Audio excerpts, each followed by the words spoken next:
Being English Classes, your master key towards perfection.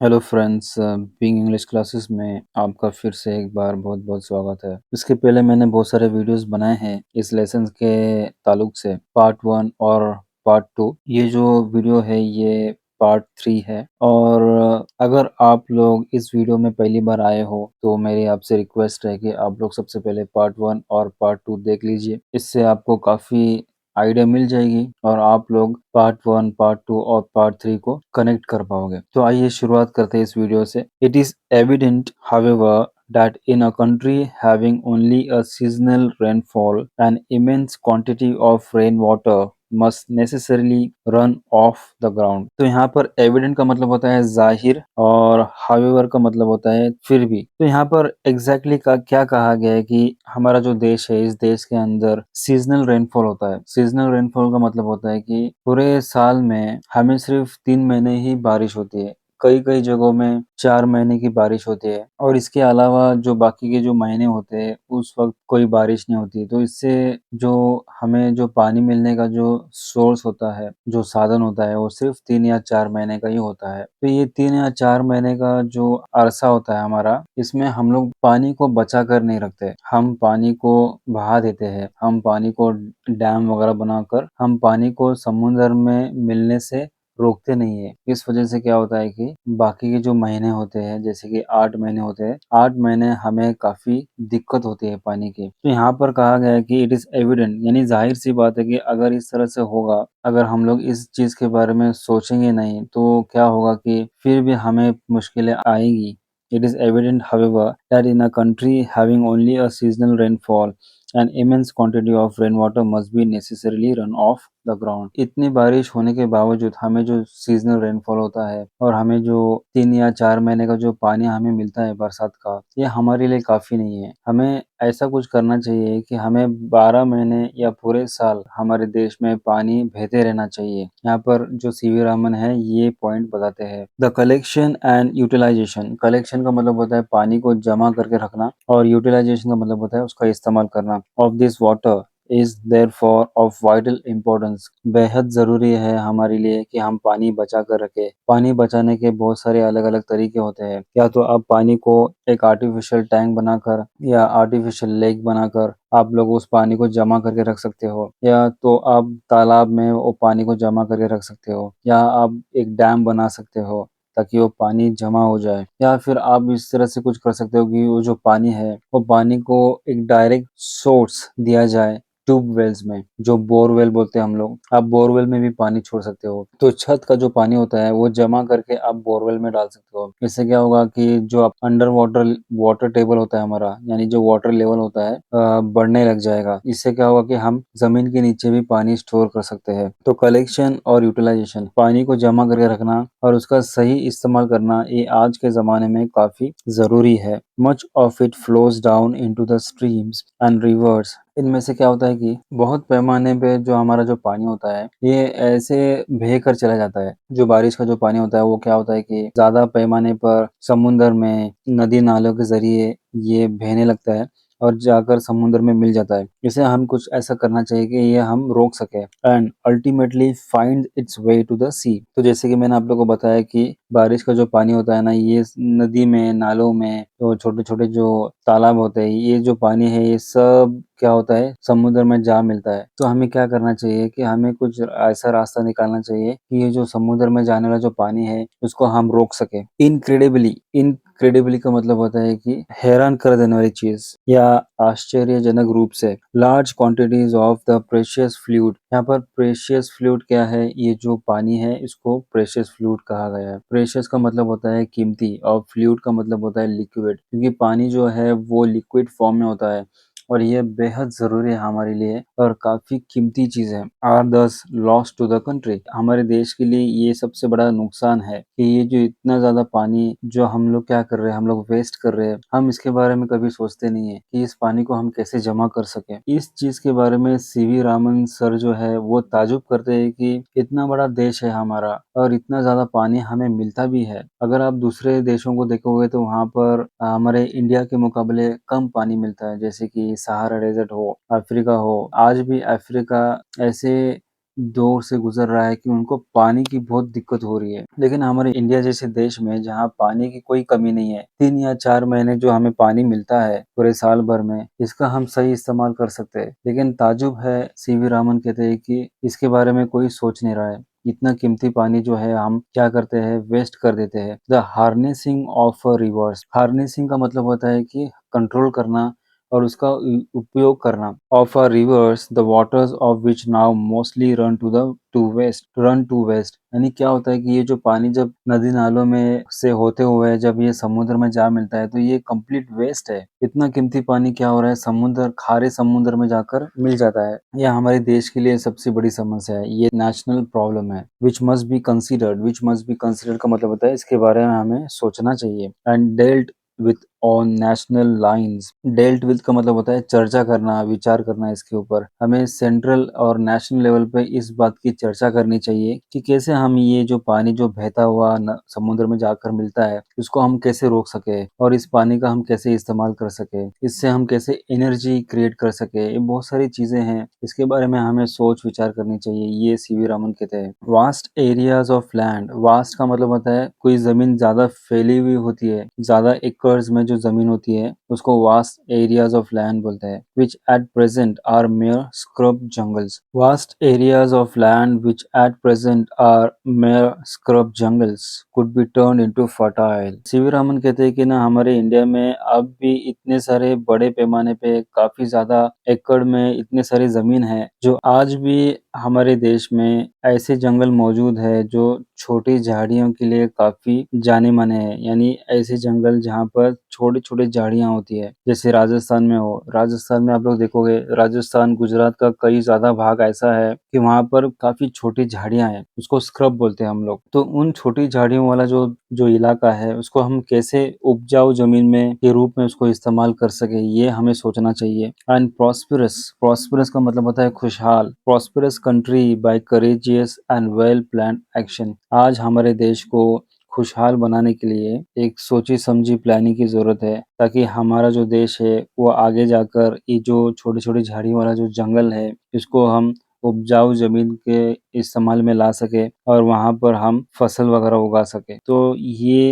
एक मैं कह सकता हूँ कि इसके लिए हमें प्लानिंग की ज़रूरत है और एक्शन की ज़रूरत है, यानी हमें इसके ऊपर काम करना चाहिए। Closely connected with the conservation of water supplies is the problem of afforestation. Afforestation का मतलब होता है जब आप पेड़ पौधे लगाते हो उसको अफॉरेस्टेशन करते हैं। इसी का उल्टा अगर हम पेड़ पौधे काटोगे बड़े पैमाने पर तो उसको डिफॉरेस्टेशन बोलते हैं। तो यहाँ पर अफॉरेस्टेशन जो होता है ज्यादा पैमाने पर पेड़ पौधे लगाना, इसका जो कनेक्शन है ये कंजर्वेशन ऑफ वाटर से काफी मिलता जुलता है। यानी जब हम पानी जमा करेंगे, पानी को संभाल कर रखेंगे, तभी तो जाकर हम ये जो पानी है इसका इस्तेमाल हम लोग पेड़ पौधे लगाने में करेंगे। क्योंकि अगर आप लोग सिर्फ पेड़ पौधे लगाओगे और उसे पानी नहीं दोगे तो पेड़ पौधे कैसे बढ़ेंगे। तो सबसे पहले बात, ये चीजें इंटरकनेक्टेड है, यानी पानी की जो समस्या है पेड़ पौधे लगाने से कनेक्टेड है। तो सबसे पहले हमें क्या करना चाहिए, हमें पानी की जो समस्या है उसको सुलझानी चाहिए और उसके बाद में हमें वो पानी हम कैसे टिका के रख सकते हैं इसके ऊपर हमें सोच विचार करना चाहिए पेड़ पौधे लगाकर। The systematic planting of suitable trees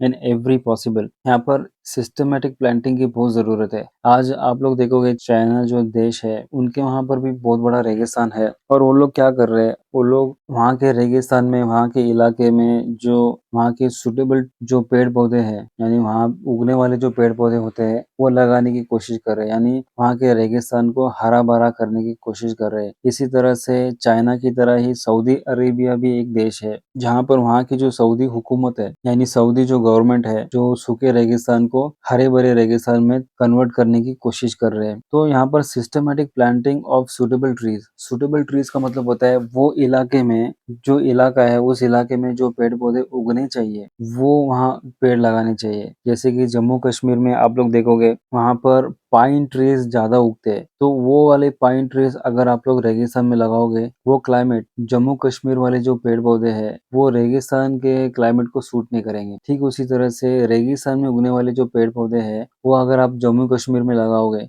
तो नहीं उगेंगे। तो जो इलाके के जो पेड़ है वहीं पर हमें उगाना चाहिए। The systematic planting of suitable trees in every possible और इवन इन पॉसिबल एरियाज, जो जहाँ कहीं भी हो सके और जहाँ कहीं भी हमारी पहुंच नहीं है, अब तक हम वहाँ कभी गए नहीं है जहाँ हमारी पहुंच नहीं है, तो ऐसे इलाके में भी हमें पेड़ पौधे लगाने चाहिए। जैसे कि रेगिस्तान के ऐसे बहुत सारे इलाके हैं, जम्मू कश्मीर के और हिमाचल प्रदेश के ऐसे बहुत सारे इलाके हैं जहाँ पर पेड़ पौधे लगाने चाहिए, जहाँ पर अभी तक कोई गया नहीं है, तो वहाँ पर भी हमें लगाने की कोशिश करनी चाहिए। And the development of what one can call civilized forest. Civilized forest का मतलब होता है ऐसे जंगल जिसे इंसानों ने हरा भरा किया हो, इंसानों ने पैदा किया हो। अब दो तरह के जंगल होते हैं। एक जंगल तो वो होता है जो कुदरती तौर पर उगना शुरू होता है, जैसे कि जो जानवर और जो परिंदे होते हैं इनके जरिए जंगल तैयार होते हैं। लेकिन यहाँ पर सिविलाइज्ड जंगल का मतलब होता है कि हम खुद जाकर, जो इंसान है वो जाकर पेड़ पौधे लगाते हैं जंगल में और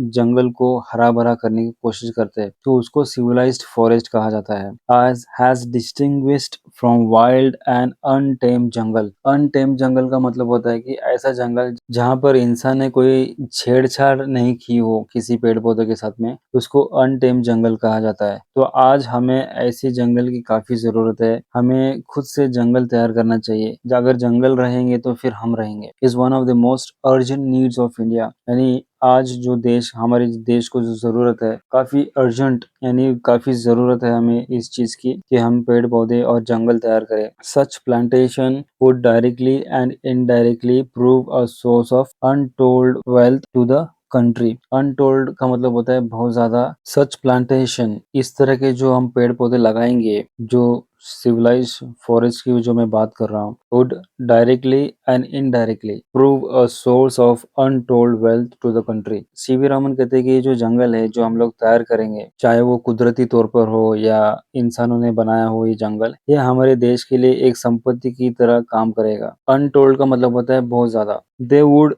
चेक सॉइल इरोजन। दे का मतलब क्या होता है, फॉरेस्ट की बात चल रही है यहाँ पर। चेक का मतलब होता है कि रोकना। जैसे कि हम लोगों ने सॉइल इरोजन के बारे में पहले वाले वीडियो में बात की है कि सॉइल इरोजन का मतलब क्या होता है। जो मिट्टी होती है वो पानी के साथ नहीं बहेगी। अगर बहुत सारे पेड़ पौधे और जंगल हम लोग तैयार करेंगे तो इससे क्या होगा कि हम लोग वो मिट्टी को बहने से रोक सकते हैं, अगर बहुत सारे जंगल हो गए तो। And conserve the rainfall of the country from flowing away to waste. तो यहाँ पर दूसरी बात ये की गई है कि अगर हम बहुत सारे पेड़ पौधे और जंगल तैयार करेंगे, इससे जो पानी है, बहते हुए पानी के साथ बहते हुए मिट्टी को रोकने के साथ साथ हम लोग ये भी कर सकते हैं कि जो पानी नदी नालों के जरिए जो बहते हुए जाता है उसे भी हम रोक सकते हैं। The measures necessary to control the movement of water. Movement of water का मतलब होता है कि यहाँ पर जो पानी बहता है उसको मूवमेंट ऑफ वाटर कहा गया है इधर। द मेजर्स का मतलब होता है कि जो उपाय जरूरी है पानी के बहाव को कंट्रोल करने के लिए। And conserve the supplies of it can also serve subsidiary purpose of value to the life of the countryside. इससे क्या होगा कि जो गांव वाले जो इलाके होते हैं वहां पर हम गांव वाली जो जिंदगी होती है वहां के लोगों को एक वैल्यू दे सकते हैं और इससे एक हम मदद कर सकते हैं। सब्सिडरी का मतलब होता है मदद करना। तो ये जो सीवी रामन ने अभी तक जो भी चीजें कही हैं, अगर हम इस पर अमल करेंगे तो इससे क्या होगा कि हम जो गांव साइड के जो जनजीवन होते हैं, जो गांव की जो जिंदगी होती है, वहाँ की जिंदगी को हम लोग खुशहाल बना सकते हैं और इससे हमारा जो पर्पस है, यानी इससे जो हमारा मकसद है, इसमें मदद हासिल हो सकती है। By far the cheapest form of internal transport in a country is by boats and barges through canals and reverse.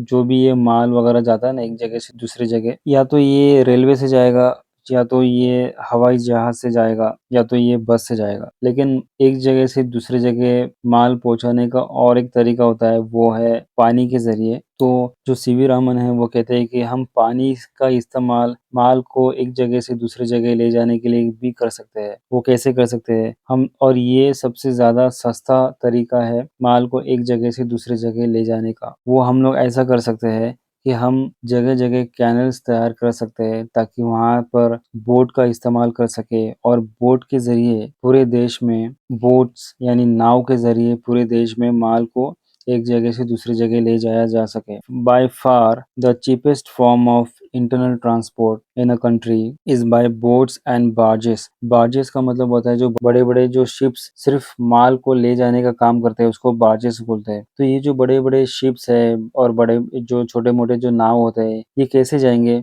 ये कैनाल्स और नदियों के रास्ते माल ले जा सकते हैं और ला सकते हैं। We hear much about programmes of rails and road construction. Programmes का मतलब होता है जो बड़े-बड़े काम जो चल रहे होते हैं। हम लोग अक्सर ये सुनते हैं कि रेलवे और रोड के बहुत सारे कंस्ट्रक्शन के काम चल रहे होते हैं, लेकिन कभी ऐसा हम लोगों ने ये नहीं सुना कि कोई वाटर ट्रांसपोर्ट का काम चल रहा हो। तो इसकी ज़रूरत है हमें। दूसरे देशों में आप देखोगे तो वहाँ पर पानी के ज़रिए यानी नदी-नालों के ज़रिए माल को एक जगह से दूसरी जगह ले जाया जाता है। But far too little about the development of internal waterways in India. वो कहते हैं कि इंडिया में इसके बारे में बहुत ही कम चर्चा होती है। इसे हमें विकसित करना चाहिए। ये जो इंटरनल ट्रांसपोर्ट है यानी इंटरनल वाटरवेज है, जो पानी के जो रास्ते हैं इंडिया में, इसको हमें विकसित करना चाहिए और इसमें हमें इंटरेस्ट दिखाना चाहिए, इन्वेस्ट करना चाहिए। हम क्या करते हैं, हम सिर्फ रोड और रेलवेज में ही इन्वेस्ट कर रहे हैं, लेकिन हमें पानी में भी इन्वेस्ट करना चाहिए ताकि पानी के रास्ते बनाए जा सके। Then again the harvesting of water supplies. Harvesting का मतलब होता है पानी को जमा करके रखना। पानी को जमीन के सतह पर जमा करके रख सकते हो और जमीन के सतह के नीचे भी जमा करके रख सकते हो। Then again the harvesting of water supplies usually also makes possible the development of. तो पानी का इस्तेमाल हाइड्रो इलेक्ट्रिक पावर को जनरेट करने के लिए भी इस्तेमाल कर सकते हो। हाइड्रो इलेक्ट्रिसिटी का मतलब क्या होता है? हाइड्रो इलेक्ट्रिसिटी का मतलब होता है, यहाँ पर हाइड्रो का मतलब होता है पानी और इलेक्ट्रिसिटी का मतलब होता है पानी के ज़रिए बनाई गई जो बिजली होती है उसको हाइड्रो इलेक्ट्रिसिटी पावर कहते हैं। तो ये जो बड़े-बड़े टरबाइन्स होते हैं, जो झरने के नीचे लगाए जाते हैं या समुद्र में आप लोग देखोगे बड़े-बड़े टरबाइन्स लगाए जाते हैं। तो ये टरबाइन्स क्या करते हैं, जब उनके ऊपर पानी गिरता है या पानी के बहाव की वजह से जब ये टरबाइन्स घूमने लगते हैं, तो ये एक टाइप का इलेक्ट्रिसिटी जनरेट करती है। तो इसका इस्तेमाल हम लोग पावर तैयार करने के लिए भी कर सकते हैं। The availability of electric power would make a tremendous का मतलब होता है जबरदस्त difference to the life of the countryside. Countryside का मतलब होता है गांव वाले जो इलाके होते हैं, देहात वाले जो इलाके होते हैं, उसको कंट्री साइड बोलते हैं। अभी भी इंडिया डेवलप्ड कंट्री की लिस्ट में नहीं है। इसका मतलब क्या हुआ कि इंडिया अभी भी डेवलप्ड नहीं है, हमें और बहुत सारे काम करने हैं। जब पूरे इंडिया के कोने-कोने में, गांव-गांव में, हर कस्बे में जब बिजली फैल जाएगी यानी हर गांव में बिजली मिल जाएगी, तब हम लोग डेवलप्ड नेशन की लिस्ट में आ सकते हैं। आज भी इंडिया में वैसे बहुत सारे गांव हैं, बहुत सारे इलाके हैं जहाँ पर अभी भी बिजली पहुंची नहीं है, यहाँ पर वहाँ पर अभी तक फैसिलिटी मिली नहीं है। जब हम पानी का इस्तेमाल इलेक्ट्रिसिटी को पैदा करने के लिए करेंगे, तो इससे क्या होगा कि ये जो इलेक्ट्रिसिटी जो हम लोग जनरेट करेंगे, इसको हम लोग गांव-गांव तक पहुंचा सकेंगे and enable rural economy to be improved in various directions. और इससे क्या होगा, जब हर गांव-गांव में करंट पहुंचेगा, इलेक्ट्रिसिटी पहुंचेगी या बिजली पहुंचेगी, इससे क्या होगा, गांव वालों की जो इनकम है इसमें बढ़ोतरी होगी। यानी गांव साइड में फैक्ट्रीज और बड़े-बड़े कंपनीज सेटअप हो जाएंगे, तो इससे क्या होगा, गांव वालों को फायदा होगा, उनको रोजगार मिलेगा, इससे उनकी इकोनॉमी बढ़ने शुरू हो जाएगी। इन पर्टिकुलर इन वेरियस डायरेक्शन का मतलब हर तरीके से, हर सिस्टम में या हर सेक्टर में गांव वालों की उन्नति होगी। In particular it would enable underground water to be tapped का मतलब होता है उसको जमा करके रखना। टू अ ग्रेटर एक्सटेंट, काफी हद तक हम लोग क्या कर सकते हैं आज के जमाने में देन एट प्रेजेंट, यानी कि आज के ज़माने में जो भी चीज़ें यानी जो भी उपाय सीवी रामन ने बताए हैं इस आर्टिकल में, अगर हम इसके ऊपर काम करना शुरू करेंगे और गौर करना शुरू करेंगे, तो इससे हम लोग क्या कर सकते हैं, काफ़ी हद तक हम अंडरग्राउंड वाटर का जो लेवल है, इसको हम बढ़ा सकते हैं। ऐसे बहुत सारे इलाके अब मैं बोल सकता हूँ कि जहाँ पर बोरवेल की वजह से अंडरग्राउंड वाटर लेवल जो है वो काफ़ी नीचे चला गया है and thus help to overcome का मतलब होता है कि काबू करना the difficulties arising from irregularity और inadequacy of the other sources of supply. Other sources of supply का मतलब होता है कि पानी के जो अलग अलग सोर्सेज हैं हमारे पास, या तो वो बारिश से मिलते हैं, नदी नाले समुंदर और तालाब, ये सारी चीज़ों से जो हमें पानी मिलता है, तो इससे हम क्या कर सकते हैं and thus help to overcome the difficulties. जो समस्या हमें हो रही है इस पे हम काबू कर सकते हैं। कैसे काबू कर सकते हैं? कौन सी समस्या है जो हमें हमें काबू कर सकते हैं? यानी इर्रेगुलरिटी और इनएडिक्वेसी। इर्रेगुलरिटी का मतलब होता है कि हमें पानी नियमित तौर पर पानी मिल जाएगा, यानी पूरे साल हमें पानी मिलता रहेगा, हमें कभी कोई सूखा की कोई समस्या नहीं आएगी। और इनएडिक्वेसी का मतलब होता है हमें काफ़ी ज़्यादा प्रमाण में पानी मिल सकता है अलग-अलग सोर्सेस से। अलग-अलग सोर्सेस यानी कि आपको पानी नदी नालों से भी मिल जाएगा और हमें वाटर लेवल जो हमारा ज़मीन के नीचे का जो वाटर लेवल है उससे भी पानी मिलेगा। जो कुआँ वगैरह है वहाँ से भी पानी मिलेगा, तालाब से पानी मिल सकता है और नदियों से पानी मिल सकता है। लेकिन हमें क्या करना चाहिए? हमें जो सीवी रामन सर ने जो बताया है वो उपाय पे काम करना चाहिए। In one sense water is the commonest of liquid. यानी एक नज़र से देखें अगर पानी के बारे में सोचा जाए तो पानी जो है वो कॉमन है, यानी दुनिया में हर जगह पानी मिलता है। लेकिन अगर दूसरी नज़र से देखा जाए तो पानी अपने आप में एक अलग चीज़ है। अगर दुनिया के सारे लिक्विड के साथ पानी को कंपेयर किया जाए, यानी कोई भी लिक्विड हो, जूस हो या कोको कोला हो और इस तरह के जितने भी लिक्विड्स हैं, अगर इनको पानी से कंपेयर किया जाए तो पानी अपने आप में यूनिक है क्योंकि उसकी प्रॉपर्टीज की वजह से। Amazing properties.